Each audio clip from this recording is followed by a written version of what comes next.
আজকে হচ্ছে দুর্গাপুজোর চতুর্থী পড়ে গেছে, তাই তো? তো এই নাকি দুর্গাপুজোর চতুর্থীতে খায় কি সব বুঝতে পারছি না। কি গো এগুলো একটুখানি বলে দাও তুমি। মান চতুর্থী। মান চতুর্থীতে কি খাচ্ছ? মান থোর মান আজকে মা দুর্গা। এইটা কি করছো? এইটা মা দুর্গাকে দিচ্ছি, মা দুর্গাকে স্মরণ করে আমি খাচ্ছি। তো এইটা কি পাতায় কেন খাচ্ছ?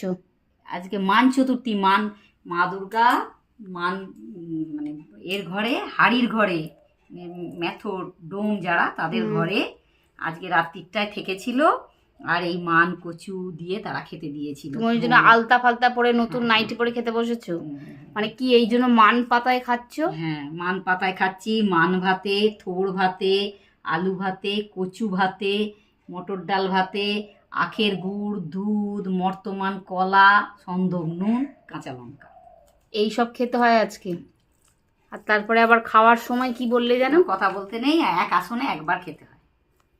আচ্ছা, তো এই রকম চতুর্থীর খাবার তোমরা কি কেউ খাও বা জানো? জানা থাকলে আমাকেও একটু কমেন্ট করে জানাতে পারো তোমাদের বাড়িতে এরকম কিছু হচ্ছে কি না।